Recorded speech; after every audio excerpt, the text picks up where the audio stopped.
Now, an award-winning documentary tracing the rise of the World Scout movement.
The popular image of the scout, hiking and camping, forever doing good deeds, is one of the most recognized figures in the world. Despite its familiarity, most people's perception of scouting remains superficial. The Scout program provides an opportunity to influence the development of young people. It is an opportunity that has been used and often misused to shape the values they will carry with them as adults. Today, Scouting is a vast organization devoted to promoting brotherhood among the youth of the world.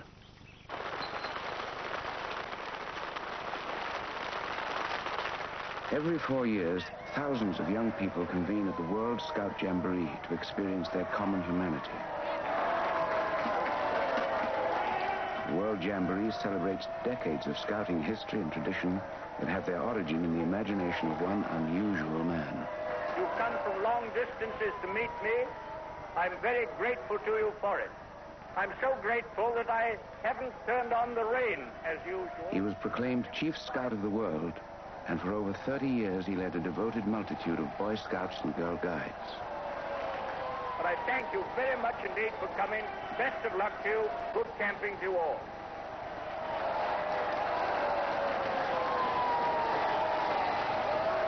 He was known as BP.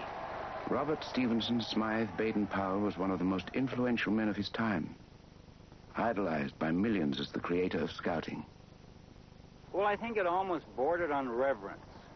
He was the founder, he was the figurehead, everybody had seen his picture, and I remember in 1923 as a cub we all lined up to meet him, and as he passed we sort of got a glimpse of a wonderful person.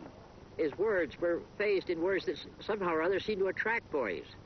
I know he sure attracted me as a leader the first time I ever saw him, and your heart just went out to him.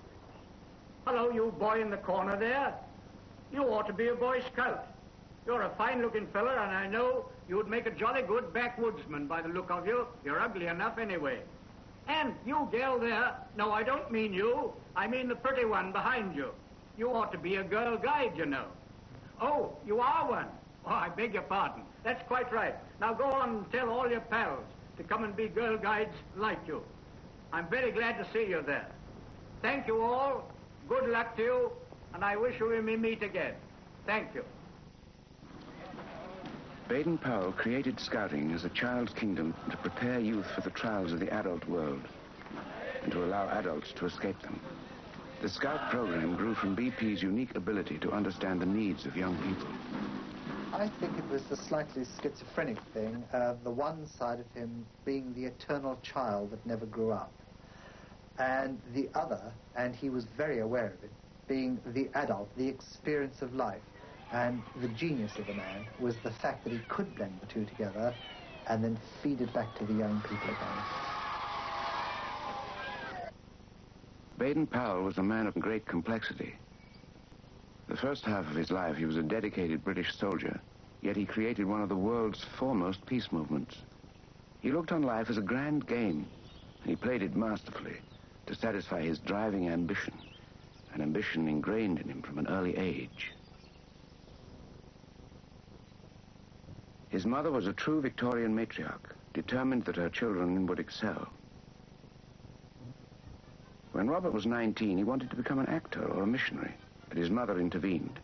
At her insistence, he wrote the cavalry examinations and stood second out of 700 applicants. In 1876, he joined his regiment on the frontier of the British Empire. The soldiers of our Queen are linked in friendly tether. Upon the battle scene, they fight the foe together. Let every mother's son prepare to fight and fall is the enemy of one, the enemy of all is. The enemy of one, the enemy of all is. BP thrived on the military life. Most of his early adult years were spent in India and Africa, maintaining Britain's colonial dominance. He was an ambitious and talented young officer who cleverly orchestrated his career and waltzed his way through the ranks of the British cavalry.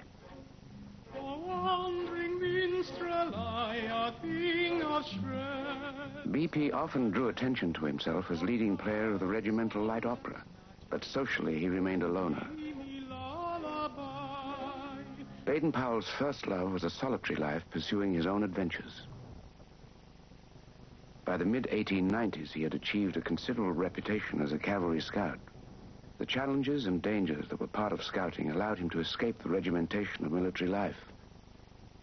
Never one to pass up an opportunity, Baden Powell compiled his thoughts on scouting into a training manual for soldiers. To ensure his talents were recognized, he sent autographed copies to every important British commander. By the age of 40, he was a full colonel, the very image of the pride of the British Empire. He's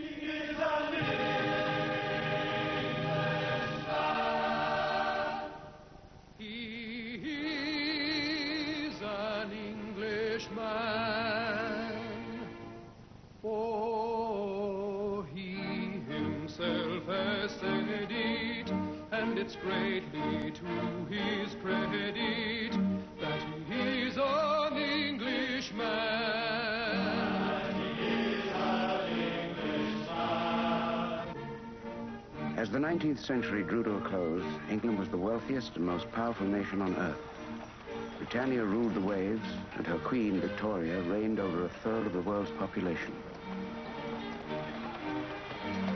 The British were certain their empire would last for 1,000 years.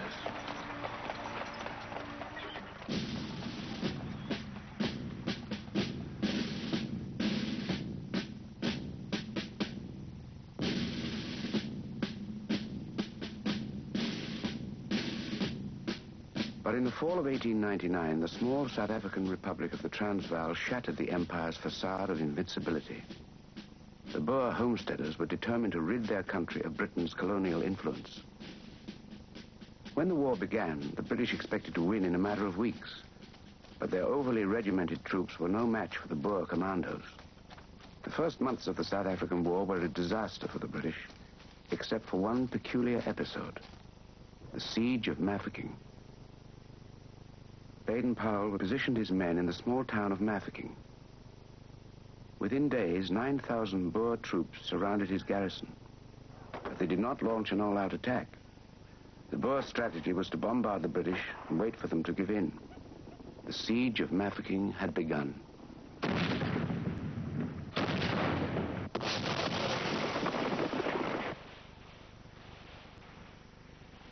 It was a battle of endurance which Baden Powell turned into a game of deception and bluff. To trick the Boers, he had his men dig minefields sown with dummy mines. He created the illusion of a large force by frequently moving his troops from one outpost to another. To relieve his weary soldiers, the boys of the town were enlisted into a cadet corps to run messages and provide sentry duty. He kept up morale by organizing a series of Sunday concerts with himself as ringmaster. The British held music hall comedies while the Boers looked on from the hills. From a military standpoint, the Siege of Mafeking was insignificant, but it had an undeniable effect on the people of England.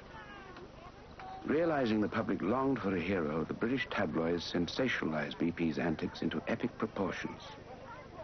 Baden Powell was seen as a symbol of British courage and heroism. Unknown to BP, he was becoming a national celebrity, and the defense of Mafeking a rallying point for the Empire.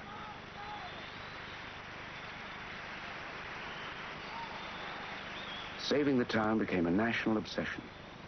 Volunteers flocked into the military.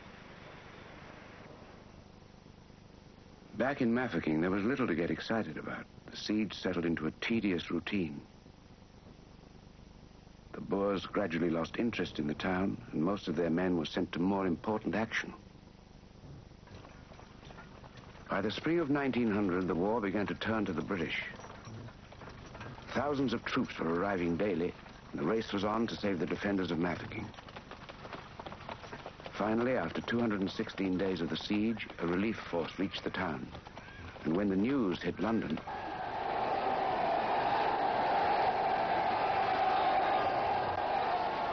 Baden Powell became the hero of the British Empire.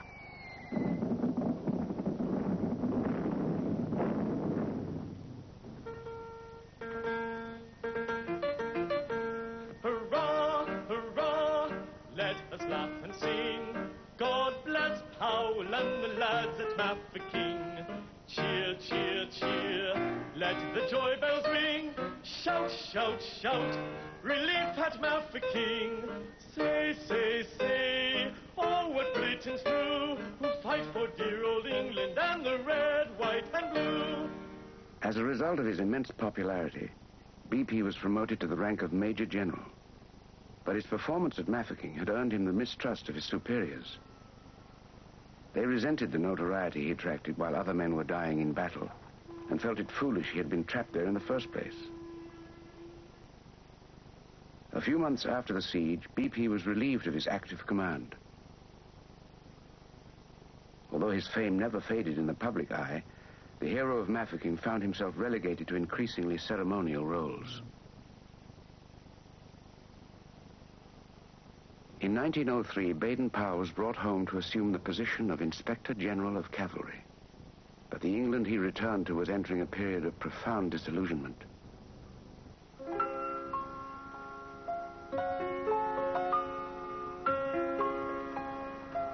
The military embarrassments of the Boer War left many Britons with the fear that the empire was in decline from within.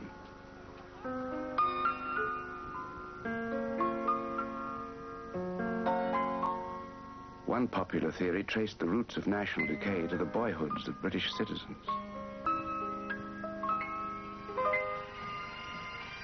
At the turn of the century, there were several groups dedicated to building character in boys and young men, the next generation of empire builders. The largest was the Boys' Brigade, which often asked BP to attend their public demonstrations. The brigade was created to instill discipline and true Christian manliness in boys through military drill and Bible study. While BP was impressed with the brigade's purpose and patriotic zeal, he was not impressed by the regimentation of its methods. Baden Powell felt that a more imaginative program would attract more boys and go much further in building character in them. The hero of Mafeking found himself in a unique position to influence the youth of the day. A popular boys' magazine had run a series of articles based on his army manual, Aids to Scouting. The stories described his adventures as a frontier scout, and many boys emulated BP in their own scouting games. It occurred to Baden Powell that some form of organized scout training would benefit boys and the empire. This insight came to him at a critical point in his life. In 1907, his term as Inspector General of Cavalry had come to an end.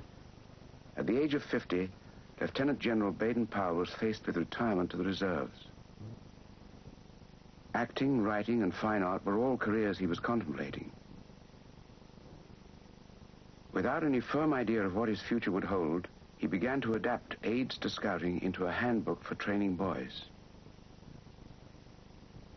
Baden Powell wanted the scout training to operate on two levels, the practical and the playful.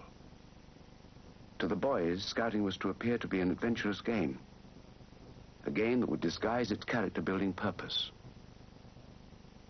To develop his new manual for good citizenship, BP researched contemporary theories of child development and borrowed extensively from the programs of existing youth groups.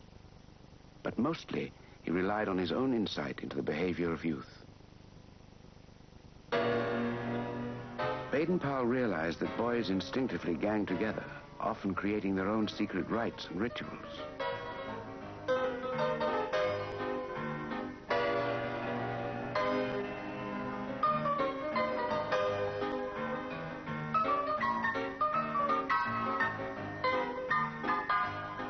He also knew that within the group, a leader would naturally emerge. BP felt that by influencing the leaders of the upcoming generation, he could influence the destiny of Britain. Baden Powell's perception of what would appeal to boys was deeply rooted in his own childhood. As a boy, he attended Charterhouse, one of England's finest schools. He was among the privileged elite who were destined to become the leaders of their generation. But Baden Powell made little use of his scholastic opportunity. Although he was considered to be a bright enough boy, he often fell asleep in class. He found his lessons to be complete drudgery and school a confining prison.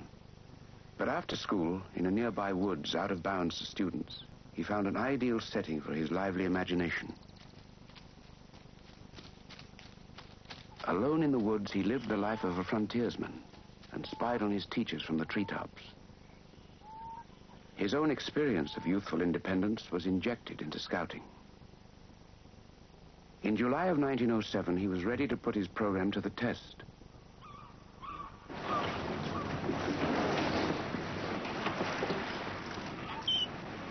He decided to conduct an experimental camp at the site of one of his own childhood adventures. Brownsea Island was rumored to be the hiding place of smugglers and pirates. As a boy, BP had sailed around it with his brothers, often sneaking ashore to search for buried treasure. Now the island would provide an ideal location for the exploits of the first Boy Scouts. There were 10 boys from the working class, like from the Boys' Brigade, and there was 10 come from the colleges. You see, there was Lord Rodney's 3 sons, there was 2 Evans Loams, there was 2 Humphrey Nobles. You see, they were college boys. We all mixed together well. Well, I think it was a very happy time. We were just 13, 14 years old, began to look around much more and notice other people, and not really lived anything like such a closed life as we did. It was a very narrow life. But for scouting, meeting other people, learning things, really opened the world to us. BP brought the boys together and formed them into 4 patrols. He wanted scouting to appeal to all boys and promote harmony in England's stratified social system. He instructed the boys in camping, life-saving, and patriotism, all taught through stories and games. But the highlight for each patrol was the overnight camp they spent by themselves. That night, the boys had to make their own biscuits, scout style, in someone's coat. And when we got about 100 yards off of the castle along the sand, we pitched there to do this. And we got down, I got down on the sand with this coat and this flour, and was mixing it up. And you know, there was millions of little sandhoppers jumping into it. So, you know, I kept on mixing them in, and rolled them up, made them, and cooked them. They ate it, but I didn't eat none of it, because I see all these little things jumping in it. I couldn't fancy that, could you? It's terrible, wasn't it? The scout training captivated the boys, and they all joined into BP's new game with enthusiasm. But it was BP's unique way of relating to them that impressed the boys the most. He never put us in a position where we felt awkward or silly. He was always there to help. He was at the back of you. And this is where he brought the best out of really all the boys, I'm quite sure. Well, he never tried to ride the high horse over us or nothing. There was no bullying or nothing. No restrictions put on us at all. He absolutely put us on our honor, and that was it. After the Brownsea camp, Baden Powell was ready to take his Boy Scout program to the public. He struck a deal to release his book through one of England's most powerful publishers, Cyril Arthur Pearson. BP would get his Boy Scouts launched, and Pearson would acquire a new addition to his publishing empire. In February of 1908, Scouting for Boys went to press. The book came out in a series of installments, and boys bought them up as fast as they hit the shelves.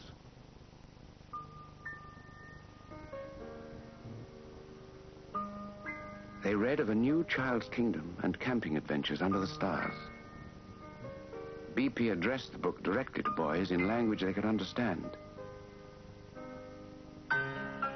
Within its pages, he carefully diagrammed every detail of what it meant to be a scout. The training was presented as an imaginative game that any boy could play.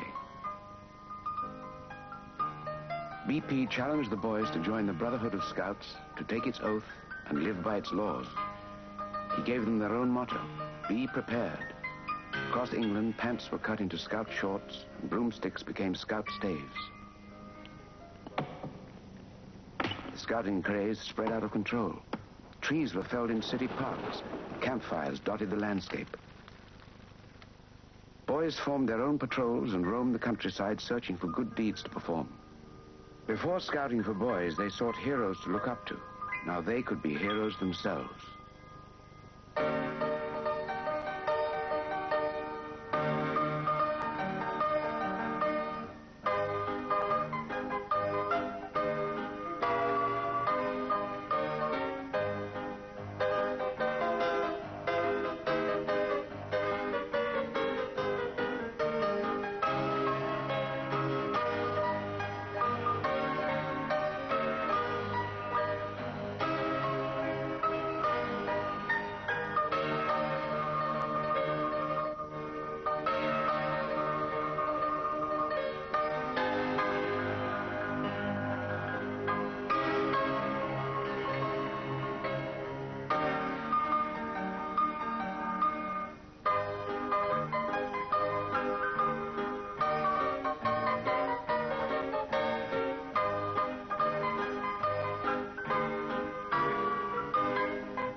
He brought something quite fresh to us as small boys. Scouting was a game and an adventure, and the idea of spending much more time in the open to go to camping, lighting fires, cooking your own meals, it was really something new. Baden Powell's carefully contrived program to build better Britons grew at an incredible rate. Within months, over 100,000 youths were registered as Boy Scouts. By the fall of 1909, the Scouts were recognized as an important and zealous social movement. BP decided to show off his creation with a rally at the Crystal Palace in London. Among the 10,000 Boy Scouts gathered that day was a small but conspicuous group. Suddenly, we saw a figure coming towards us, and of course we knew at once that it was Baden Powell. So we scrambled down the bank, and we made a line, and he came up and said to the patrol leader, "And what the dickens do you think you are doing here?" And the patrol leader said, "We want to be Girl Scouts." And he replied almost instantly, "Oh no, it's only for the boys." Well, then we broke our line, and we gathered round him, and we said, "Oh, please, please, something for the girls." BP had not planned on anything for the girls. He feared that including them in scouting would turn many boys away from the program. However, he did feel that women had an important role to play as efficient homemakers and cheery companions. So he created a separate movement for them. BP handed the task of leading the Girl Guides to his sister, a 50-year-old spinster who had little experience beyond the confines of her mother's parlor. Agnes Baden Powell fashioned the Girl Guides after the Victorian ideal of womanhood and titled her handbook, "What Girls Can Do to Help Build Up the Empire." Emancipation for women was a long way off. In the early days of the movement, few of the problems BP faced were as easily handled as the Girl Guide issue. was constantly criticized for encouraging militarism in scouting. In Scouting for Boys, Baden Powell asked the scouts to learn how to shoot and insisted they always obey orders.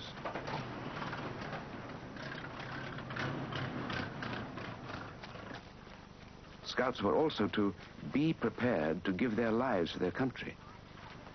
Like many Edwardians, BP believed that Germany might one day threaten England. This concern was part of his motivation to create Scouting. BP maintained the program's purpose was to build character, not soldiers. But many scoutmasters saw themselves as make-believe generals and came equipped with swords and pistols. BP attempted to rid the movement of these excesses by establishing local committees to monitor Boy Scout leaders and activities. But to his critics, the Scout staves still resembled surrogate rifles, and Baden Powell remained a general. Suspicions of militarism in Scouting were not easily dismissed.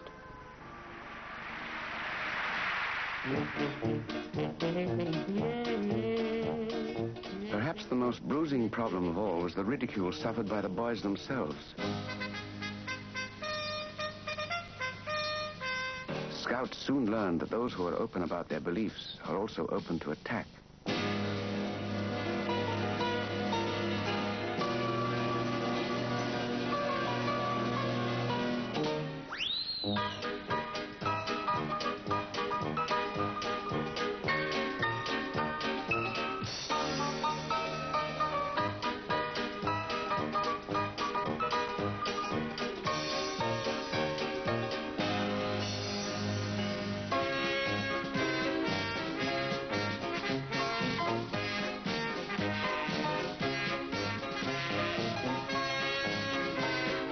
BP hoped Scouting would cross class boundaries. But not all boys wanted to wear short pants and do good deeds. The principles of Scouting were most suited to the values of middle-class youth.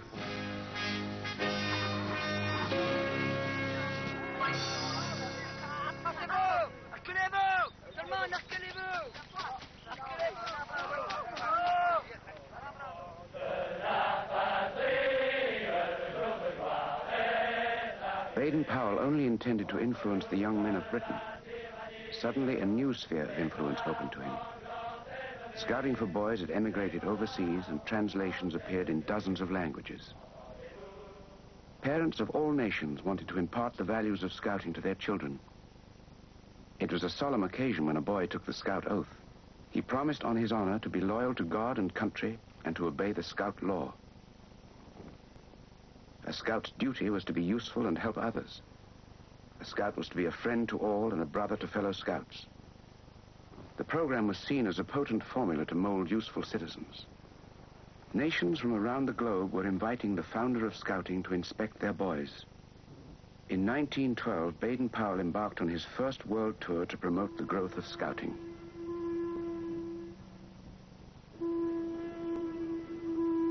The ship would take him first to the Caribbean and then on to New York.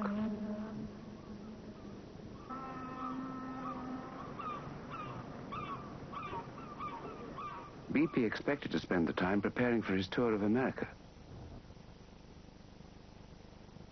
On the second day at sea, he met the daughter of a wealthy English gentleman. Olive St. Clair Soames was a shy and naive 22-year-old when she was introduced to the founder of Scouting. Instantly, and for the first time in his 54 years, BP fell madly in love. Remarkably, so did Miss Soames. To Olive and BP, it seemed they were destined for each other. They shared common interests and even had the same birth date, although they were born 32 years apart. BP felt it was improper for a distinguished British general to be seen swooning over a girl half his age, so they kept their romance a secret. They hid love notes to each other and rose before dawn for intimate meetings. They wanted to marry when the ship reached Jamaica, but decided to wait until the completion of his tour. Olive returned to England, and BP sailed on to America. They had been together for only 3 weeks.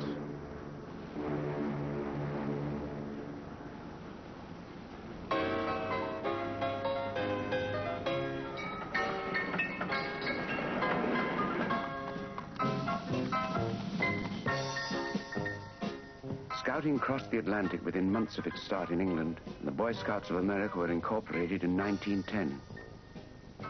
A single scout from Brooklyn bearing a letter from President Taft was among those who greeted Baden Powell. The president invited BP to begin his inspection of scouting from the steps of the White House. It was an offer he could hardly refuse. Baden Powell wanted scouting to be larger than life, so he attracted support from men who were larger than life.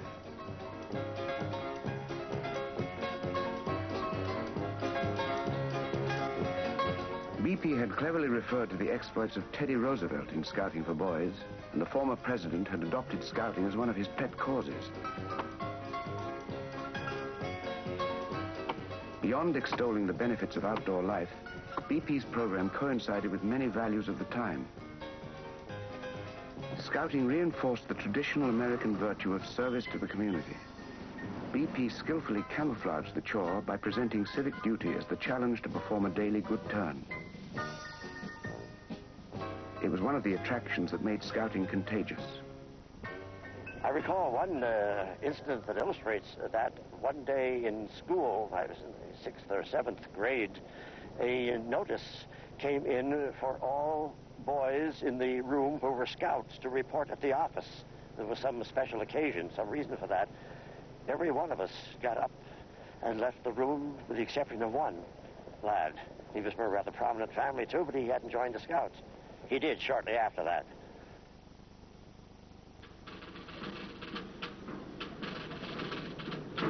In a nation which made patriotism a religion, the Scout program was praised for the love of country it instilled in youth. Scouting also molded efficient individuals who respected rules and worked well with others, important qualities in progressive era America. Like most Scout associations, the Boy Scouts of America attracted the sponsorship of the country's wealthiest patrons. A national headquarters was established in New York, and a centralized administration installed. Corporate America created corporate scouting. Prominent in the Boy Scouts of America hierarchy was a well-known naturalist, Ernest Thompson Seton. Born in England and raised in Canada, he built a reputation in America for his work among youth. In 1902, he wrote a series of articles that encouraged boys to learn the ways of the Red Indian. The result was a small organization, Seton's Woodcraft Indians. Seton published a manual for his tribes to follow 2 years before Scouting for Boys was released, and now he accused Baden Powell of stealing his ideas. Seton's book described animal names and cries for the boys' patrols and taught woodcraft techniques through practice and games. The Woodcraft Indians won medals for achievement and lived by their own set of laws, all elements common to Scouting. Baden Powell openly admitted that parts of his program were based on other men's work. At one banquet in his honor, he even referred to himself as merely the uncle of the Boy Scout movement. But there was no doubt that BP was the founder and catalyst of Scouting. Baden Powell's Scouts succeeded where the Woodcraft Indians failed. Seton urged boys to return to primitive nobility in defiance of modernization. He went against the mainstream of American society, which had completely embraced the Boy Scout program.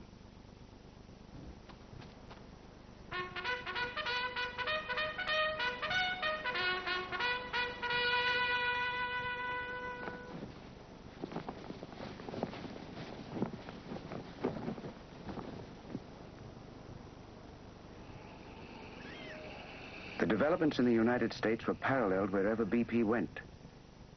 His tour took him to the Pacific Islands, the Orient, New Zealand, Australia, and Africa. But Scouting was not the only thing on his mind. Throughout his tour, he and Olive maintained their romance by mail. Olive waited 6 months for BP to return to England.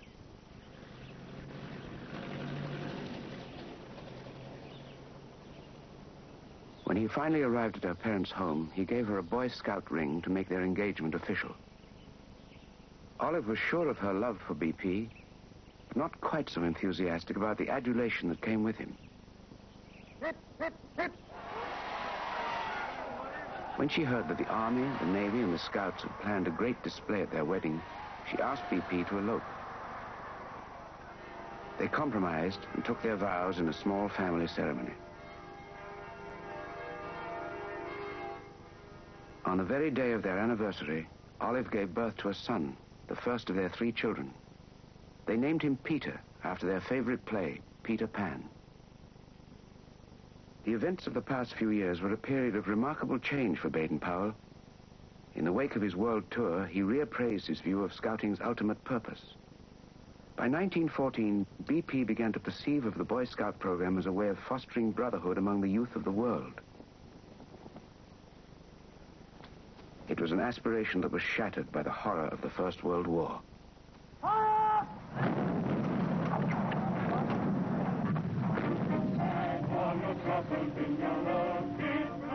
The same intense nationalism which had led so many nations to adopt the Scout program also led to the First World War. When fighting broke out, Baden Powell asked his Scout leaders to mobilize their senior boys for immediate action. In Baden Powell's view, the men of peace-loving countries were bound by duty to defend against those nations who failed to share the brotherhood ideal. Among the first wave of volunteers were 150,000 former Scouts who quickly learned the harsh realities of trench warfare. Defending the ideals of peace became Baden Powell's obsession throughout the war years. He wrote 2 books, Marksmanship for Boys and Quick Training for War. On the home front, he had his Scouts run messages for the War Office. They filled in wherever they could, replacing men who had left for the front. They guarded bridges and patrolled the coast. Some even lost their lives under enemy fire. When the war began, the Boy Scouts were America's largest uniformed force. They proved their value during the Liberty Loan drives, raising over $350 million for the war effort.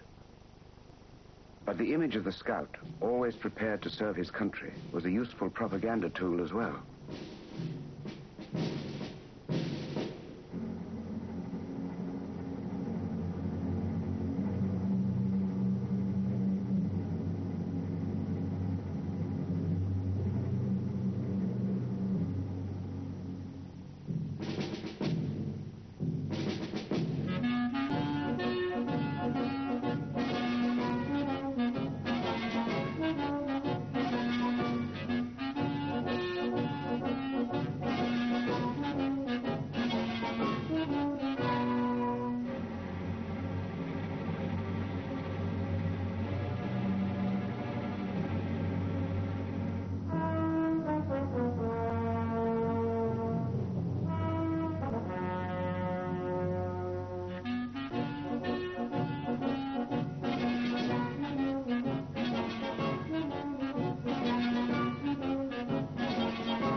The needless slaughter of World War I lasted for more than 4 years. Millions of volunteers died in the trenches, and when they were gone, millions more were conscripted to take their place. When the vast power of America was added to the Western Allies, Germany capitulated. The Great War, the war to end all wars, concluded as pointlessly as it had begun.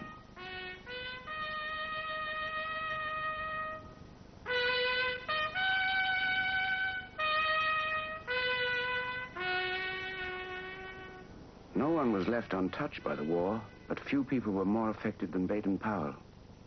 There was an eerie quiet in the Scout meeting places.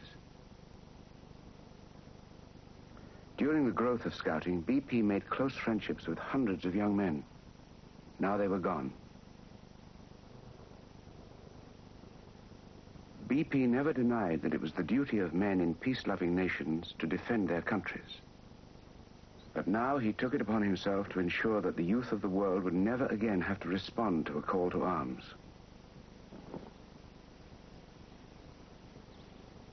He refocused his own mission and the purpose of Scouting throughout the world to promote peace and brotherhood among nations. A war-weary world turned to the Scout movement with the hope of breeding peace into future generations.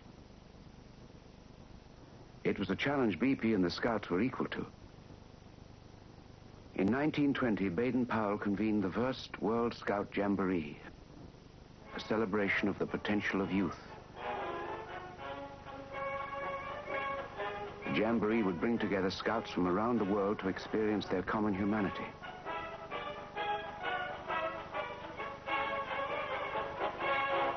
BP had little faith in the League of Nations. His hopes turned instead to the young. He felt he could influence the boys and impress his moral code on their generation. Scout mythology records that on the last day of the Jamboree, a single boy approached Baden Powell and gave him the title Chief Scout of the World. In reality, BP had suggested this distinction for himself years earlier. The post-war years brought an important development for the Girl Guides as well. Olive Baden Powell established herself as an enthusiastic leader and was acclaimed World Chief Guide. Throughout the 20s and 30s, the Baden Powells traveled the world to promote the growth of the Scout and Guide movements. Together, they campaigned to encourage international brotherhood. BP had a very clear purpose for his Scouts. I think he really did feel that Scouting could expand throughout the world, because what he was saying to people is, it doesn't matter whether you're Chilean, it doesn't matter whether you're Mexican, it doesn't matter whether you're Indonesian, Australian, British. There was no reason why a moral code shouldn't extend across frontiers to foreign countries, because he'd lived in that sort of environment all his life.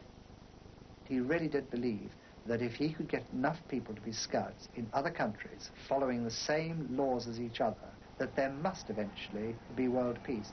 Baden Powell's vision for Scouting was not unusual for the times. In the decade after the war, plans for peace were greeted with optimism. BP's efforts were among the most promising. In 10 years, his following had increased tenfold, surpassing 1 million. They represented every race and religion of the world, and they were eager to follow the word of the Chief Scout.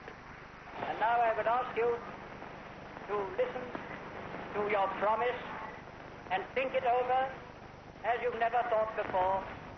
You promise, on my honor, your honor, mind you, to do my best, to do my duty to God and to the King, and to obey the Scout law. Will you do your best? Answer me.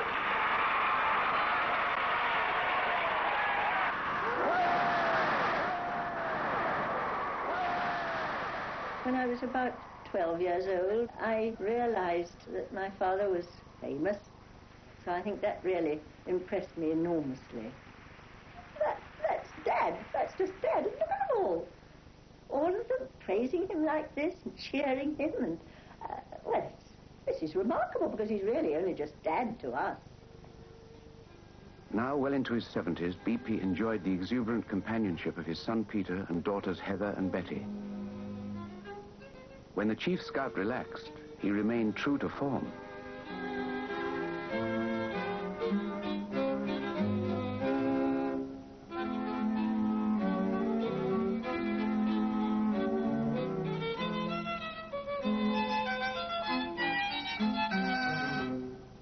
He tried to help us to develop every talent we had in the same way that he was encouraging other people's children to do the same.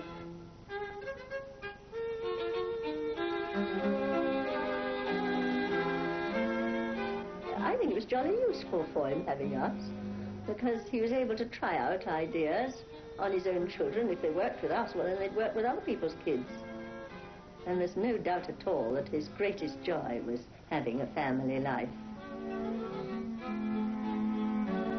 My father and mother were the most devoted couple you could imagine. Mum rather ruled him in a way over his physical welfare, just as though he was a small boy. He used to behave like a small boy, and he'd pretend to cry and grouse and say, I don't want to put on a sweater, I'm not cold. And she'd say, now come along, darling, behave yourself. And they'd have some sort of a silly play as though he was just a naughty small boy. They were great fun in that way. They played up to us in the most amusing way together. Now I'll say a word to you who are parents.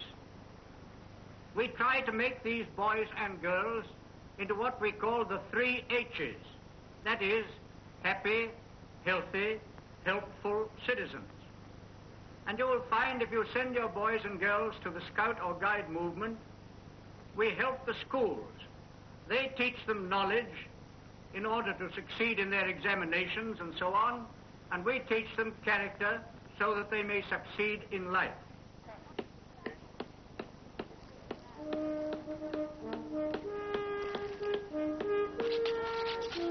"25 years after its founding, the appeal of the Scout movement was undiminished among young people and their parents.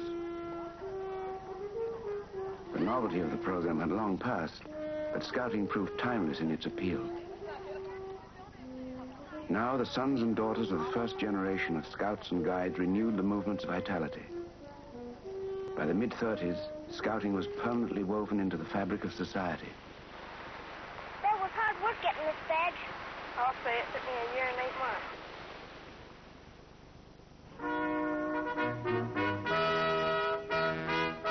Scouting was recognized as an effective method to fulfill the potential of youth. The theme chosen for our Boy Scout Week observance, building a stronger generation, is thoroughly worthwhile.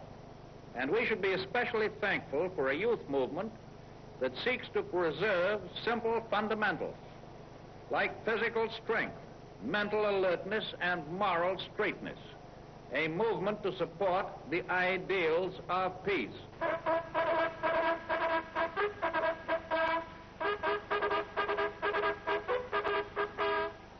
Baden Powell's drive for peace reached a crescendo in 1933 at the 4th World Jamboree in Godolo, Hungary.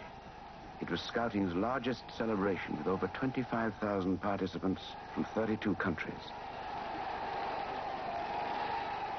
The 20s had been a period of prosperity and hope. Now all nations were overwhelmed by the Great Depression. The darkness of totalitarianism was descending on the world as the Scouts celebrated their Festival of Youth.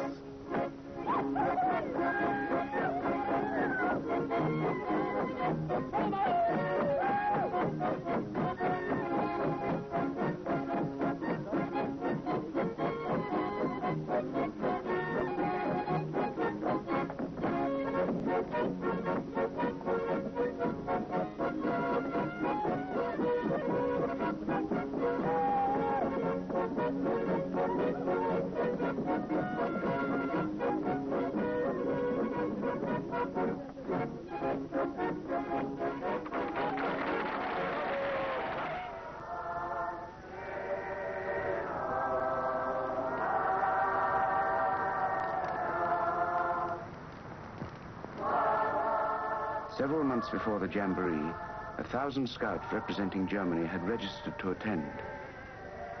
They never left home.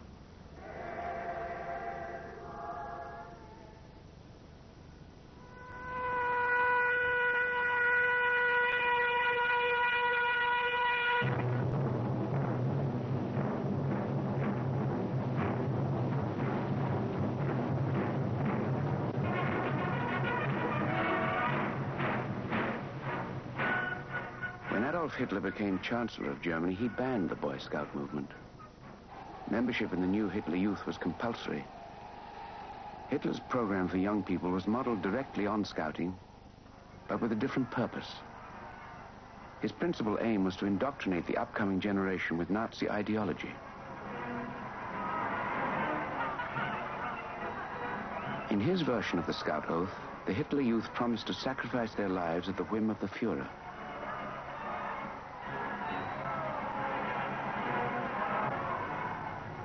The Hitler Youth were the future of Germany, and they numbered 8 million, more than double the amount of Scouts in the rest of the world. Baden Powell intensified his drive to promote world peace. I've heard since I came to Sydney, there are some people still talk about being a military movement. Well, that's all humbug, because we've now spread to 45 different countries about the world, It's a movement absolutely of peace and goodwill among men. And all the different countries have taken it up in that spirit. And I suppose that amongst our 3 millions of Boy Scouts and Girl Guides, there's not one who doesn't feel the bond of friendship and comradeship and brotherhood with those of other countries. This sense of brotherhood was very real among those who were Scouts, but the movement had not reached everyone.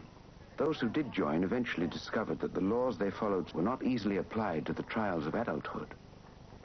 For every boy who never grew up, there were thousands more who did. Baden Powell failed to change the world, but his movement enriched the lives of millions, and his ambitious drive to promote peace had not gone unnoticed. Knighted by the King in 1912, and made Lord Baden Powell in 1929, he received virtually every honor the world could bestow. In 1939, at the age of 82, Baden Powell was nominated for the Nobel Peace Prize, but that year no award was granted. And this year in the Republic of France, the Boy Scout movement has become stronger than at any time in its history. Today, among all the people of Europe, none is more determined that the traditions that have long been theirs, liberty, equality, and fraternity, shall be inherited by their children.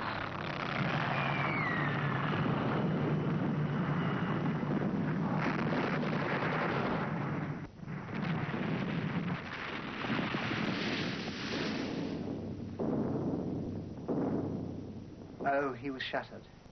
There's no doubt about it. He was very, very disillusioned and very upset. But by then he was a very old man, and he realized that this was beyond him, that all he'd worked for was just falling into decay and ruins. He must have been very broken, because it appeared that he was. By the way he went to Kenya, by the way he didn't really wish to come back to Europe. About to leave the foggy shores of Britain, Lord Baden Powell. I wish you were going with me, a lot of you, not only to see the place, but to settle there in that happy country. So come along in your thoughts if you can't come of yourselves. And you'll remember that there are crowds of your brother Scouts out there ready to welcome you. And so from fog into sunshine went this amazing veteran who never seems to grow any older. Baden Powell spent the last 2 years of his life at his retirement home in Nairi, Kenya. He never lost faith in his movement, and he never stopped urging the Scouts to renew their brotherhood when the war was over. I can remember his peacefulness. He was very peaceful by that time, rather resigned to being out of things and leaving things to other people.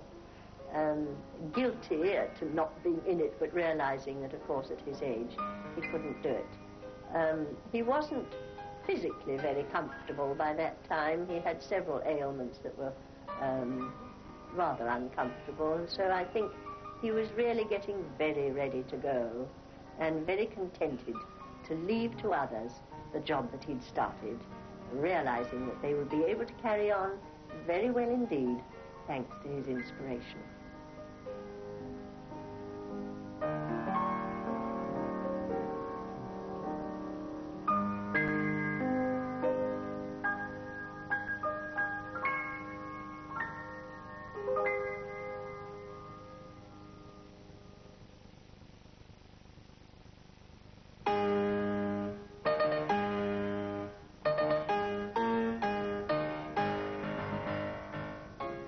That programme will be discussed in BBC One's Open Air tomorrow morning at 11:35.